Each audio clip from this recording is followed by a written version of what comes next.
చూద్దాం. ఈ అల్లూరి శ్రీనివాస్ అలియాస్ అఘోరి అనేవాడు అక్కడ మిర్యాల కూడా కంప్లైంట్ ఇచ్చారండి. మా తమ్ముడు వల్ల, మీ సిస్టర్ కూడా మా తమ్ముడు, మా అన్న వల్ల, విష్ణు వల్ల ప్రాణహాని ఉందని కంప్లైంట్ ఇచ్చారు. దానిపై మీరేమంటారు? మేము ప్రాణహాని చేయగలిగే వాళ్ళం అయితే మేము కంప్లైంట్ అనేది ఇచ్చేవాళ్ళమే కాదు కదా, డైరెక్ట్గా మేమే ఏదో ఒకటి చూసుకునే వాళ్ళం కదా. మాకేముందండి మేము ఏమైనా చేయడానికి?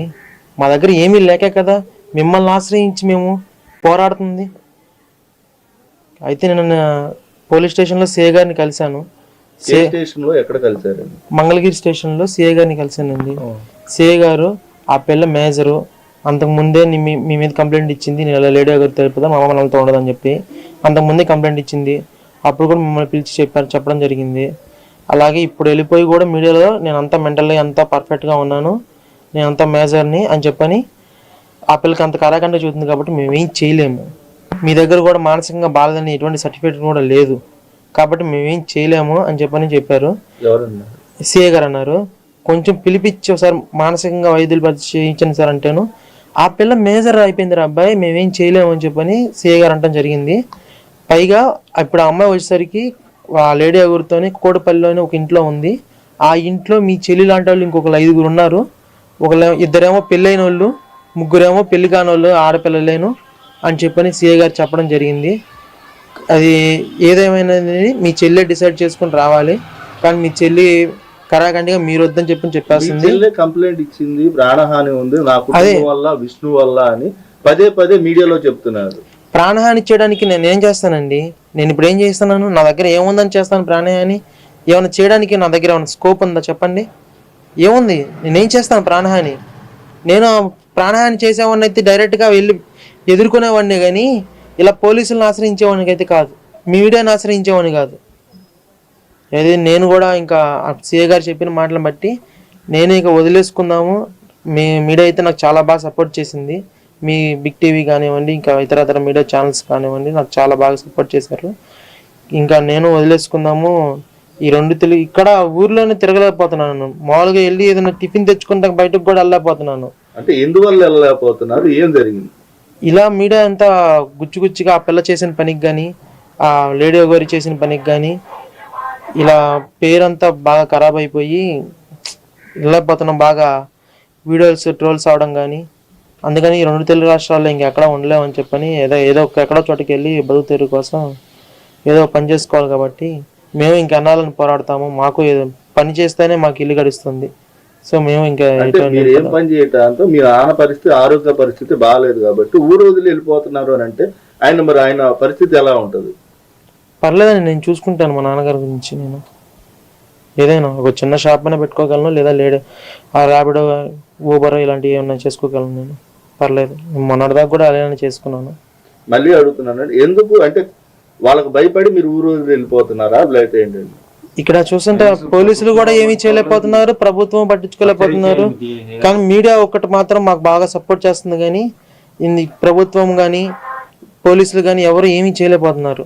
ఇక్కడ మీరు చూసుకున్నట్టే కదా. ఇంకా ఈ విషయంలో మాత్రం లేడీ అఘోరి గెలిచింది. మేము ఇంకా పోరాడలేము, ఎందుకంటే మేము పోరాడేంత శక్తి కూడా మా దగ్గర లేదు. నేను ఏదో ఒకటి చేస్తే కానీ ఇల్లు గడదు నాకు. అలాంటిది ఇంకా ఎన్నాళ్ళని ఇంకా ఆపుకొని ఏ పని చేయకుండా ఇంకా ఎన్నాళ్ళని పోరాడగలను నేను? అంటే మీరు ఓన్లీ మంగళగిరే కలిసారా? ఇంకా ఉన్నతాధికారులు కలవచ్చు కదా, కలవలేదా? లేదండి, ఉన్నతాధికారులు ఎవరు, పోలీసులు ఏం చేయలేకపోతున్నారు. ఇంకా ఉన్నతాధికారులు ఎవరిని కలవమంటారు? నాకు ఎవరు తెలుసు చెప్పండి? నాకు ఎవరు తెలియదు. నాకు పోలీసులను ఆశ్రయించడం, ఇలా మీడియాని మిమ్మల్ని కలవడమే తప్పించి నాకు ఎవరు తెలియదు. తెలుసుంటే ఈ పాటికి నేను ఇంత ఇదిగా ఉండేవాడిని కాదు. ఆ ఉన్నతాధికారులు కూడా ఈ వీడియో ఒకరు చూస్తారా? చూడలేదా చెప్పండి? చూడలేదంటారు. ఈ వీడియోలు ఏం చూడలేదంటారా? సాయం చేయాలనుకునే వాళ్ళైతే ఎప్పుడో చేసేవాళ్ళు. లేదు, మాకు ఇంకా న్యాయం జరగదని అనిపించింది. ఇంకా మేము కూడా ఇంకా ఇక్కడ ఉండలేకపోతున్నాం. ఏ ఊరు వెళ్ళాలి, ఎక్కడ ఏమనుకుంటున్నారు? ఇంకా డిసైడ్ అవ్వలేదండి. ఈ 2 రోజుల్లోనే డిసైడ్ వెళ్ళిపోతామండి. అంటే ఇప్పుడు మీ సిస్టర్ మీరేం చెప్పదలుచుకున్నారు ఫైనల్ గా? నేనేం చెప్పదలుచుకోవట్లేదండి. తను రావాలనుకుంటే రమ్మని చెప్పండి, అంతే. అంటే రావాలనుకుంటే మీరు వెళ్ళిపోతున్నారు అంటున్నారు కదా. మంగళగిరి వచ్చి పోలీసుల దగ్గర నా నెంబర్ ఉందండి. ఆడికి వచ్చి చూసేవాళ్ళు పోలీసులే నన్ను పిలిపిస్తారు. అప్పుడు ఆ పిల్ల రావాలనుకుంటే కనుక మేము ఆ పిల్లని తీసుకెళ్తే సిద్ధంగా ఉన్నాం.